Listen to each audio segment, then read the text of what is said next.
I really just be coolin', I be vibing, I be chillin', yeah. Staying out the way, I don't. Hey, what's up? It's your boy Shamel Jones from ShamelJones.com. You're watching Up Next, and today I have the honor of interviewing up-and-coming rapper K.Doza. What's up?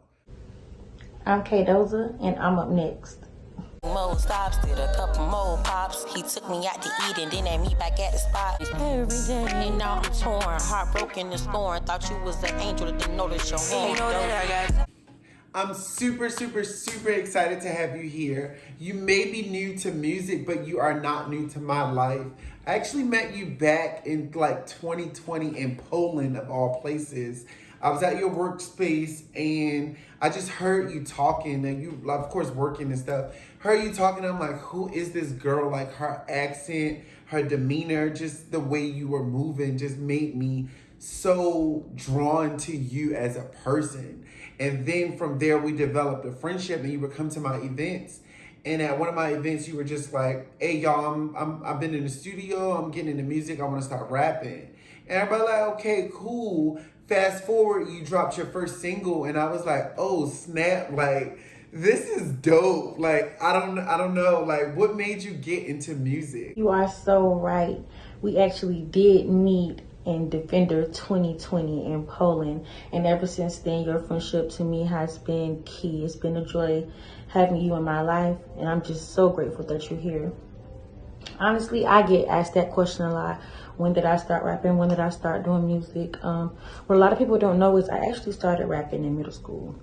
I was never really like in the studio. I mean, I had a little setup in my room, but that's when I started. I just stopped because I was like, what are the chances of me, making it? I'm just a regular old girl, but here I am again. After the Defender 2020 mission, I was like, well, I'm in Hinesville. This could be a fun thing to do. And then I just started doing it again.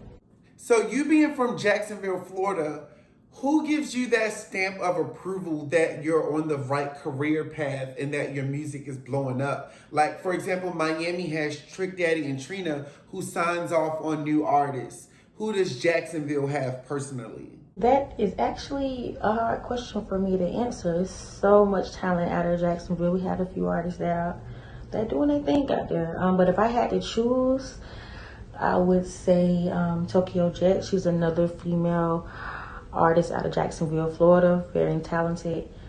And probably Young and Ace. I like Young and Ace. I'm a fan of Young and Ace. Yeah, I would say those two. Those two would give me my stamp of approval. I don't know.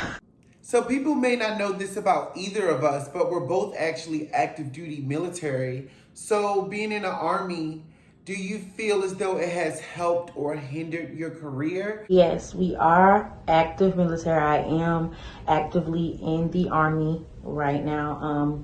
As far as helping or hindering my career, I'm gonna have to say both. And I say that because it helps, because I wouldn't be in Fort Stewart, Georgia right now if it wasn't for the Army. That's where I'm stationed at. And I have been put in place with a lot of people who support me, who help me out. So yeah, I'm loving it. It hinders because what happens when I have the PCS?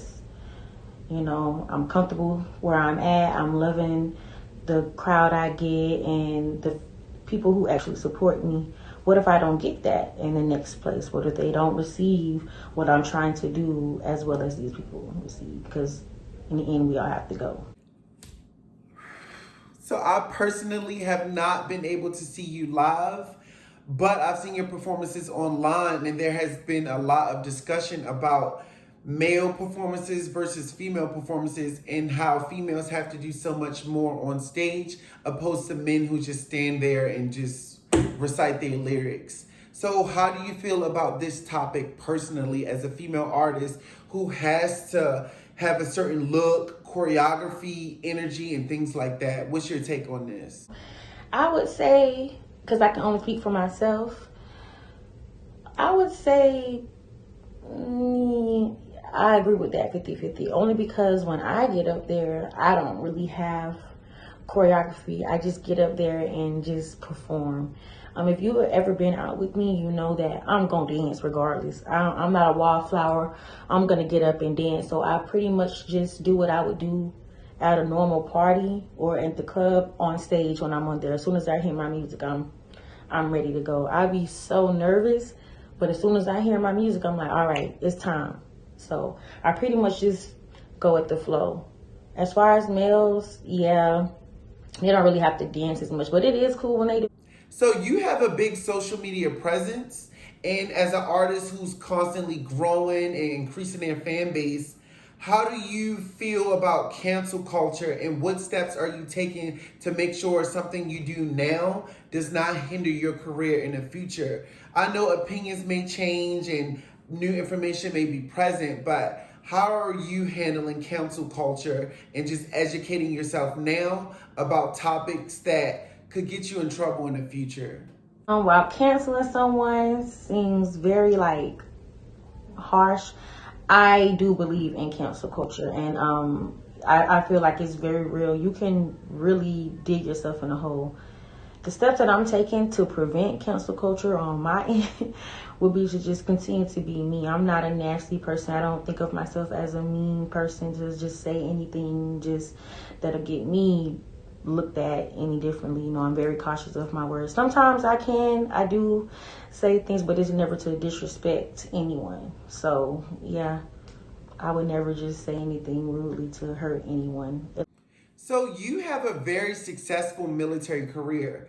What does that conversation look like when you sit down with your close friends and your family and you say, hey, I know I'm doing this, but I want to do music instead, or I want to add on to it and pursue a career in rapping? What does that conversation look like? Have people also been very supportive of that? And what are your haters and naysayers saying? Yes, I have been in the Army for 4 years now, and it's going pretty well. Like I said before, I used to, try to do music back when I was in middle school. So when I told my family, like, hey, I'm about to drop a song, I'm about to do this, they were receptive of it. It was good because they supported me when I was a young girl trying to do the same thing. So it wasn't really a shocker to anyone. At least I didn't get those vibes. So yeah. I think I can do both, but we'll just have to see. K.Doza, you already know how the game go. As a female rapper for the rest of your career, people are going to be asking you what present or past female rappers have influenced you. And they're going to dig deep and see if that answer changes, if it remains consistent or inconsistent. So I want to be the first person to ask you, which female rappers have personally inspired you, if any? That's easy. You could have asked me this when I was in middle school. You can ask me this now. My answer will always be the same. And that rapper is Trina. Hands down, Trina has always been my personal favorite female rapper. I ain't never switched up on you, Trina girl. I'm telling you. I love Trina. I love her sound. I love her flow. I love how she can be sexy. It just comes natural to her, which that is something that I'm working on. But I just love everything about Trina. I love everything about her. So yes, I'm definitely influenced by her. I love her. Listen, I've made TikToks with your music. I use one of your songs as the official song of my tour and all my promo. I am genuinely a fan of your music, of your craft, and I cannot wait to see you grow as an artist and as a person. Before I let you go, is there any products or any music you want to promote? Or where can people even find you on social media right now so they can discover the amazing, amazing artist you are and the person you are? You have shown me nothing but endless support. And like I said earlier, I cannot thank you enough. I am so, so, so appreciative of you. I would love to promote me and my girl's single, Dope Boy Ride. Me and my girl Pressure is on all platforms, and the music video is out now on YouTube. And you can find me, K.Doza, on all platforms. I'm on Instagram, Snapchat, Facebook. I'm even on TikTok. Still learning how to work it, but I am on TikTok. So you can find me everywhere to keep up with the latest music. And yeah. All right, y'all, that wrap things up. Again, my name is Shamel Jones from ShamelJones.com. You're watching Up Next. Today I had with me K.Doza. Stay tuned for more interviews. Thank you again so much. Bye.